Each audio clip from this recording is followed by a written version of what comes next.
नमस्कार दोस्तों, मैं हूँ दीप्ति।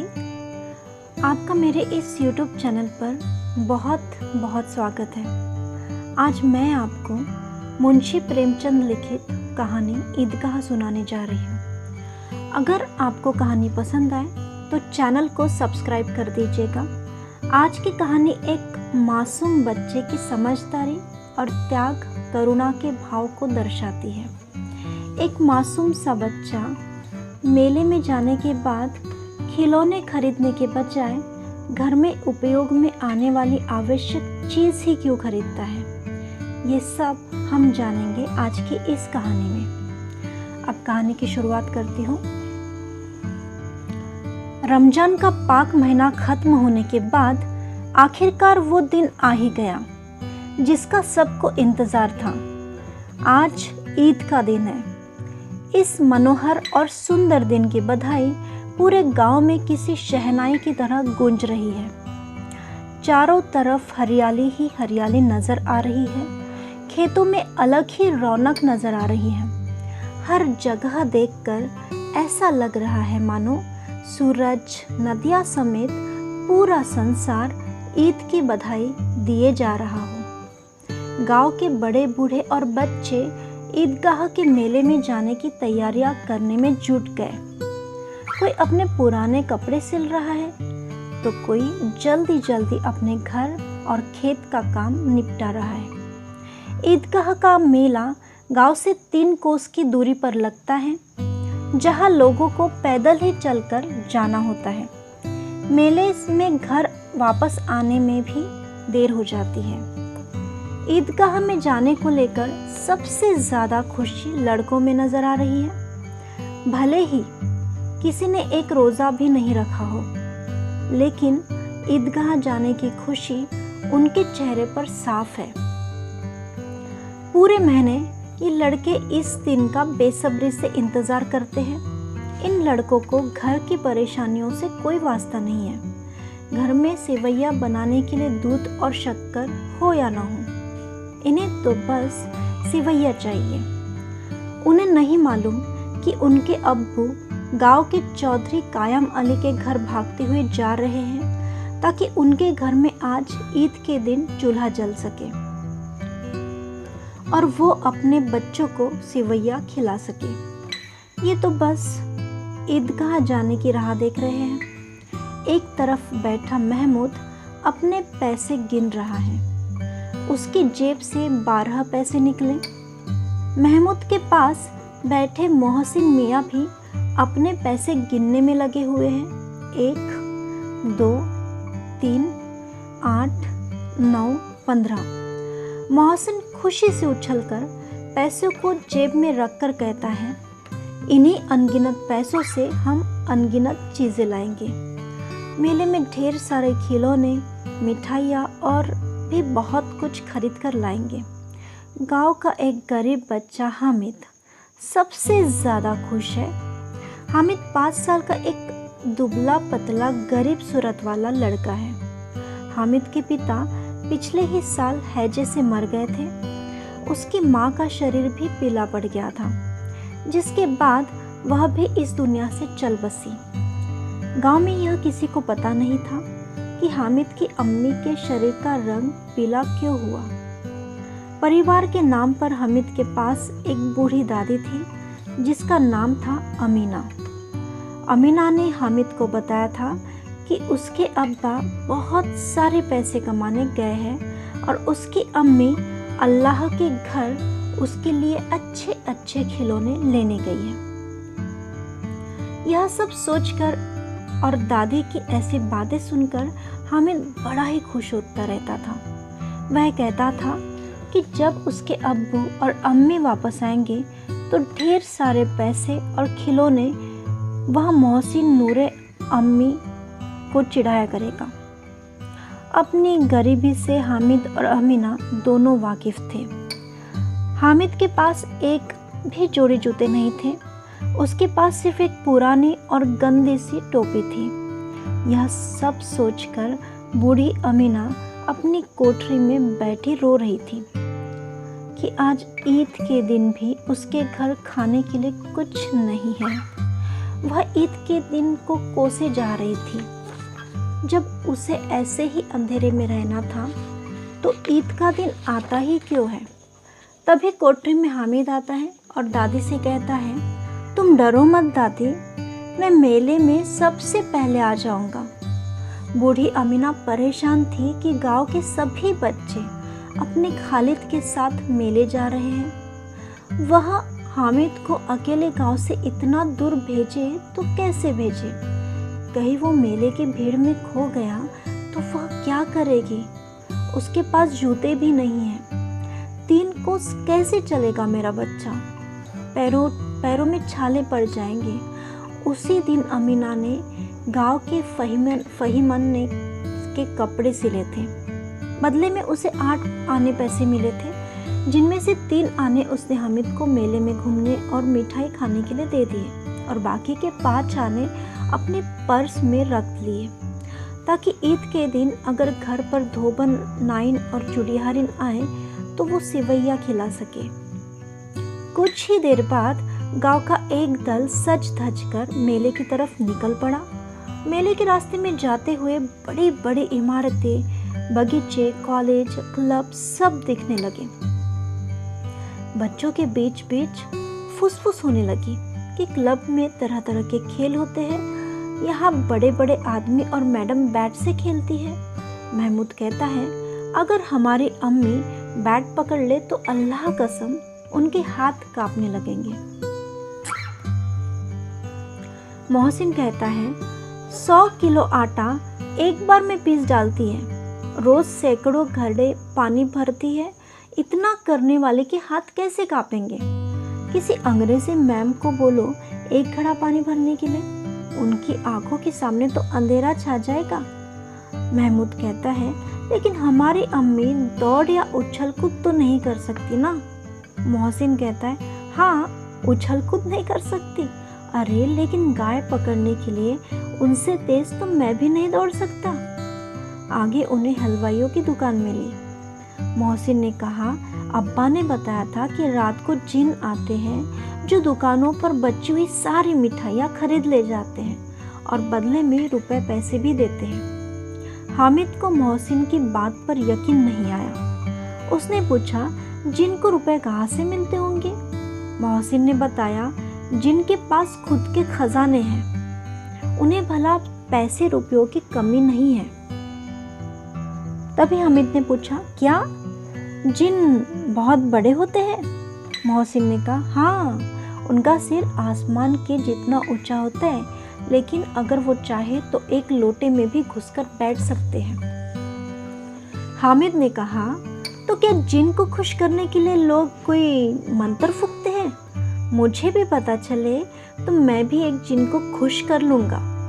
मोहसिन ने कहा, मुझे यह तो नहीं पता, लेकिन सुना है कि चौधरी के पास कई जिन हैं। उसके जिन तो चारों ओर चोरी हुई चीज़ों का भी नाम बता देते हैं। एक दिन जुमराती का बछवा खो गया था। 3 दिन बाद भी जब नहीं मिला तो वो चौधरी के पास गए। चौधरी ने फट से बता दिया कि उसका बछवा मवेशी खाने में है। थोड़ा आगे चलने पर पुलिस लाइन पहुंच गए। एक बच्ची ने कहा, यहाँ के सब पुलिस वाले रहते हैं जो रात रात भर घूमकर घरों में चोरियां होने से रोकते हैं। यह बात सुनकर मोहसिन बोला, गलत कह रहे हो तुम। शहर के सारे चोर डाकू इन पुलिस वालों से मिले होते हैं। चोरों से कहकर ये दूसरे मोहल्ले में चोरी करवाते हैं और खुद किसी दूसरे मोहल्ले में पहरा देते हैं। मेरे मामा खुद एक पुलिस वाले हैं। महीने में उनको 20 रुपए तनख्वाह मिलती है, लेकिन घर पर वो 50 रुपए देते हैं। मैंने उनसे भी पूछा कि इतने रुपए कहाँ से आते हैं, तो उन्होंने कहा अल्लाह देते हैं। वो चाहे तो एक दिन में लाखों भी कमा सकते, लेकिन फिर बदनामी ना हो इसलिए इतना ही लेते। इतने में हामिद बोला, अगर ये लोग खुद चोरी करवाते हैं तो फिर इन्हें कोई पकड़ता क्यों नहीं। मोहसिन ने कहा, अरे इन्हें कौन पकड़ सकता है भला, क्योंकि पकड़ने का काम तो इनका खुद का ही है, लेकिन अल्लाह भी इन्हें सज़ा देने में पीछे नहीं रहता। मेरे मामा के घर में कुछ ही दिनों में आग लग गई। उनका सारा पैसा और सामान जलकर खाक हो गया। हामिद ने कहा, क्या 150 से ज़्यादा होते हैं? मोहसिन ने कहा, 50 तो एक थैली जितना होता है, जबकि 100 तो 2 थैलियों से भी ज़्यादा होते हैं। अब आगे इन्हें ईदगाह जाने वाले लोगों की दूसरी टोलियां मिलने लगी। थोड़ी देर में ईदगाह भी नज़र आ गई, जहां पहुंचकर सबने एक इमली के पेड़ के नीचे नमाज पढ़ी। नमाज पढ़ने के बाद सबसे पहले लोग मिठाई और खिलौनों की दुकान पर पहुंचे। हामिद को छोड़कर महमूद, मोहसिन, नूरे और सम्मी सभी एक एक पैसा देकर घोड़ों और ऊँटों पर बैठकर सवारी का आनंद लेने लगे। इसके बाद सभी खिलौने की दुकान पर गए। महमूद ने 2 पैसे का सिपाही खरीदा, जिसने खाकी वर्दी और लाल पगड़ी पहनी थी। उसके कंधे पर बंदूक भी थी। मोहसिन ने भी 2 पैसे में पानी पिलाने वाली भिश्ती खरीदी। उसकी कमर झुकी हुई थी और उसके ऊपर पानी भरने वाला मशक रखा हुआ था। नूरे ने भी 2 पैसे पे वकील खरीदा, जिसने काले और सफ़ेद रंग का कपड़ा पहना था। उसके कपड़े की एक तरफ जेब में घड़ी, सुनहरी जंजीर और एक हाथ में कानून का पोथा था। वही हामिद सोच रहा था कि अगर एक खिलौने एक बार नीचे गिर जाए तो सब बर्बाद हो जाएगा। इसीलिए उसने खिलौनों को खरीदने में दिलचस्पी नहीं दिखाई, लेकिन मन ही मन वह उन खिलौनों को हाथ में लेने के लिए उत्सुक हो रहा था। मोहसिन ने कहा, मेरा भिश्ती हर रोज़ पानी पिलाएगा मुझे। महमूद ने कहा, मेरा सिपाही मेरे घर की पहरादारी करेगा। नूरे ने कहा, मेरा वकील हर दिन एक नया मुकदमा लड़ेगा। सम्मी ने कहा, मेरी धोबिन हर रोज़ कपड़े धोएगी। आगे बढ़े तो मिठाइयाँ देखी। यहाँ भी हामिद को छोड़कर किसी ने रेवड़ी खाई तो किसी ने गुलाब जामुन और किसी ने हलवा। हामिद बस ललचाई आंखों से उन्हें देखते जा रहा था। मोहसिन ने चिढ़ाते हुए हामिद को कहा, हामिद रेवड़ी खा लो, इसकी खुशबू बहुत ही अच्छी है। हामिद मोहसिन के पास जाता है और उसके सामने अपना हाथ फैलाता है। मोहसिन ने एक रेवड़ी निकाली और हामिद को दिखाते ही उसे खुद खा गया। यह देखकर महमूद, नूरे और सम्मी तालियां बजाकर हंसने लगे। तभी महमूद कहता है, हम तुम्हें गुलाब जामुन खिलाएंगे। मोहसिन तो शरारती है। इस बार हामिद ने साफ साफ उन्हें मना कर दिया कि वो मिठाई नहीं खाएगा। मिठाइयों की दुकानों के बाद मेले में कुछ लोहे की चीज़ों की दुकानें थीं, जहाँ पर तरह तरह के नकली गहने भी थे। लड़कों को इनमें दिलचस्पी नहीं थी, तो वे मेले में आगे बढ़ गए और शरबत पीने लगे। लेकिन हामिद एक चिमटे की दुकान के सामने खड़ा हो गया। उसे याद आया कि रोटी बनाते समय उसकी दादी के हाथ जल जाते हैं। उसने सोचा कि अगर वह चिमटा खरीद लेगा तो दादी का हाथ नहीं जलेगा और वो उसे ढेर सारी दुआएं भी देगी। हामिद दुकानदार से चिमटे की कीमत पूछता है। पहले तो दुकानदार हामिद को मना करता है कि यहाँ उसके काम की कोई चीज़ नहीं है, लेकिन बाद में उसने बताया कि एक चिमटे की कीमत 6 पैसे है। अगर उसे लेना है तो वह 5 पैसे लगा देगा। हामिद ने कहा, क्या 3 पैसे में दोगी यह चिमटा? हामिद को लग रहा था कि दुकानदार उसे डांटेगा, लेकिन दुकानदार ने डांटने की जगह हामिद को 3 पैसे में चिमटा बेच दिया। चिमटे को हामिद ने अपने कंधे पर किसी बंदूक के जैसा रखा और अपने दोस्तों को दिखाने लगा। मोहसिन और महमूद ने हामिद के चिमटे का मजाक बनाते हुए कहा, क्या भला चिमटा भी कोई खेलने की चीज़ है? हामिद ने जवाब दिया, हाँ, मेरा चिमटा भी एक खिलौना है। कंधे पर रखूं तो यह बंदूक लगती है और हाथ में लूं तो किसी फकीर का चिमटा लगता है। मैं इस चिमटे से मंजीरे का काम करता हूँ।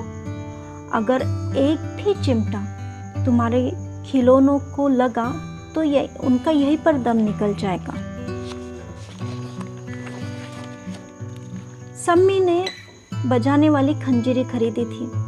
वह हामिद के चिमटे से काफ़ी प्रभावित हुआ। उसे हामिद से अपनी अंजरीन के बदले चिमटा बदलने के लिए कहा, लेकिन हामिद ने उसे मना कर दिया। हामिद के बहादुर चिमटे से उसके सभी दोस्त प्रभावित हुए, लेकिन अब किसी के पास पैसे नहीं बचे थे और वे मेले से दूर भी निकल आए थे। मेले से वापस घर आते समय बच्चों के 2 दल बन गए थे। एक दल में मोहसिन, महमूद, सम्मी और नूरे और दूसरे दल में अकेला हामिद। इनके बीच में अपने खिलौनों को लेकर बहस होने लगी। तभी मोहसिन ने कहा, हामिद का चिमटा पानी नहीं भर सकता है। यह सुनते ही हामिद ने अपने चिमटे को सीधा खड़ा किया और कहा, मेरा चिमटा बिश्ती को एक बार डांटे तो वह दौड़ा हुआ उसके लिए पानी ला कर देगा। ऐसा एक एक करके जब सबके खिलौने हामिद के चिमटे से हार गए तो मोहसिन ने फिर से कहा, तुम्हारे चिमटे का मुंह हर रोज आग में जलेगा। इस बात को सुनते ही हामिद ने कहा, आग में तो बहादुर ही कूदते हैं। तुम लोगों के खिलौने पूरे दिन घर में रहेंगे और मेरा बहादुर चिमटा हर दिन आग में कूदेगा। ऐसे ही उनकी बहस थोड़ी और भी आगे बढ़ी, लेकिन अंत में हामिद और उसका बहादुर चिमटा जीत गया। बाकियों ने भी सोचा कि उनके खिलौने कुछ दिनों में टूट जाएंगे, लेकिन हामिद का चिमटा सालों साल नया बना रहेगा। कुछ देर तक चली उनकी आपसी बहस के बाद आखिर सभी के बीच सुलह हो गई। सुलह के नाम पर सभी बच्चे एक एक करके हामिद का चिमटा अपने हाथों में पकड़ते और हामिद भी एक एक करके उनके खिलौनों को देखता। हामिद ने सारे खिलौने देखने के बाद कहा, अरे मैं तुम लोगों को तो बस चिढ़ा ही रहा था। भला कोई चिमटा कैसे किसी खिलौनों की बराबरी कर सकता है। ये खिलौने बड़े ही सुंदर हैं। ऐसा लगता है कि बस अभी के अभी ये सारी बातें करने लगेंगे। हामिद की बात सुनकर मोहसिन ने कहा, लेकिन ये खिलौने देखने के बाद कोई हमें दुआ तो नहीं देगा। इतने में महमूद मियाँ बोल पड़े, दुआ छोड़ो भाई, ये मिट्टी के खिलौने देखकर कहीं अम्मी जान हमें मारने ना लगे। अपने दोस्तों की बात सुनकर हामिद मन ही मन में काफी खुश हो रहा था। उसे यकीन था कि उसका चिमटा देखकर उसकी दादी बहुत खुश होगी और उसे दुआएं भी देगी। थोड़ा आगे जाने पर महमूद को भूख लगी तो उसने खाने के लिए अपने अब्बा से केले लिए। इस बार उसने हामिद को भी केला खाने के लिए कह दिया। ये केला हामिद को उसके चिमटे की वजह से मिला था। दिन के 11 बजते बजते मेले का पूरा दल गांव वापस आ गया। मोहसिन जैसे ही घर पहुंचा, उसकी छोटी बहन ने उसके हाथ से भिश्ती को छीन लिया। तभी उसकी बहन के हाथ से भिश्ती जमीन पर गिरी और उसके टुकड़े टुकड़े हो गए। इसके बाद दोनों भाई बहन बहुत लड़े। ऊपर से अम्मी जान ने भी दोनों को 2-2 चांटे लगा दिए। दूसरी तरफ नूरे ने अपने वकील को घर में सजाने का नया इंतजाम किया। वकील जैसे लोग अब जमीन पर कहाँ बैठ सकते, इसलिए नूरे ने दीवार में खूंटियां लगाई। फिर उस पर लकड़ी की पटरी रखी। पटरी पर कागज के पन्नों से कालीन बिछाया गया। फिर कहीं जाकर उसके ऊपर वकील साहब को बिठाया गया।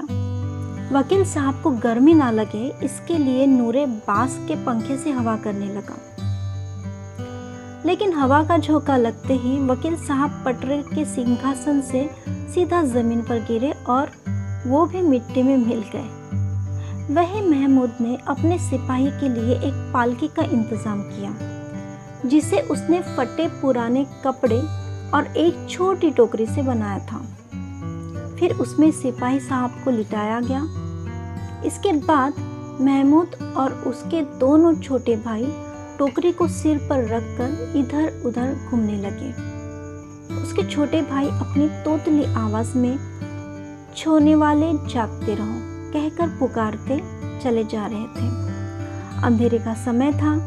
इसी दौरान महमूद को ठोकर लगी और उसकी टोकरी नीचे गिर गई।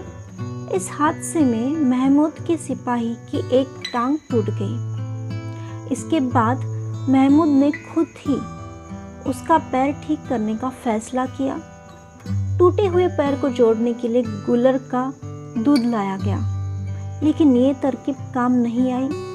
बदले में सिपाही की दूसरी टांग भी तोड़ दी गई। अब हामिद मियाँ की बात करें तो वो जैसे ही अपने घर पहुंचा, उसकी दादी ने उसे गले लगा लिया। फिर उसके हाथ में चिमटा देखकर बड़ी हैरानी से पूछा, यह चिमटा किसका है? हामिद ने कहा, मैंने मेले से खरीदा है। अमीना ने कहा, कितने पैसे में? हामिद ने कहा, 3 पैसे में। इतना सुनते ही बूढ़ी अमीना छाती पीटते हुए रोने लगी। हामिद को कोसने लगी कि कितना बेवकूफ़ लड़का है ये, दिन भर कुछ खाया नहीं और मेले में जाकर सारे पैसों से ये चिमटा खरीद लाया है। फिर उसने हामिद से गुस्से से पूछा, मेले में क्या कोई और चीज़ नहीं थी जो तू लोहे का चिमटा लेकर आया है? हामिद ने उदास मन से कहा, रोटियां बनाते हुए तुम्हारी उंगलियां जल जाती थी, इसलिए मैंने यह चिमटा खरीद लिया। हामिद की बात सुनकर बूढ़ी अमीना एकदम चुप सी हो गई। उसके पास छोटे नादान बच्चे को कहने के लिए कोई शब्द ही नहीं थे। वो बस हामिद के त्याग और प्यार की भावना को देखकर हैरान थी। मन ही मन सोच रही थी कि मेले में न जाने कितने खिलौने रहे होंगे, 1000 रंग बिरंगी मिठाइयाँ होगी, फिर भी इस बच्चे ने अपने बारे में कुछ भी नहीं सोचा और बूढ़ी दादी का ख्याल किया। वो बस अपना दामन फैलाकर रो रही थी और हामिद के लिए दुआएं दिए जा रही थी। हामिद बस बूढ़ी दादी के आंखों से गिरते हुए आंसू को देखे जा रहा था। कहानी यही ख़त्म होती है दोस्तों, और इस कहानी से हमें यह सीख मिलती है कि दर्द अनुभव इंसान को उम्र के पहले ही समझदार बना देता है। जिस दर्द से हामिद गुजर रहा था, वो दर्द हामिद को समझदार और चिंतनशील बना रहे थे, और वो दर्द हामिद को दया और करुणा जैसे दैवीय भावों से भर रहे थे और सहनशील बना रहे थे। कड़वी दवाई पीने से शरीर स्वस्थ हो जाता है, वैसे ही जिंदगी में जो दर्द इंसान को मिलते हैं, वो दर्द हमारी आत्मा के लिए दवाई का काम करते हैं, जिससे आत्मा तेजस्वी बन जाती है। दूसरी तरफ हामिद के दोस्त सुखी जीवन व्यतीत कर रहे थे, इसलिए वे दर्द और परेशानी से कोसों दूर थे, इसलिए वह हामिद का दर्द नहीं समझ पाए और उसे चिढ़ा रहे थे। दूसरी ओर हमें इस कहानी में यह भी सीख मिलती है कि हमेशा अच्छे कर्म करने चाहिए, क्योंकि हामिद के दोस्तों ने खिलौने लेकर हामिद को चिढ़ाया और वे खिलौने जब उन्होंने घर पर लाए तब वो खिलौने सब टूट गए। और दूसरी तरफ हामिद ने दादी के लिए जो चिमटा लाया था, वो चिमटे की वजह से दादी ने उसे बेहद प्यार दिया और दुआएं दी। तो इस कहानी में हमें कर्मों की गति भी दिखाई देती है। दोस्तों, आपने यह कहानी सुनी, इसलिए आपका बहुत बहुत शुक्रिया। मिलते हैं एक और नई कहानी के साथ, तब तक के लिए आज्ञा दीजिए। धन्यवाद।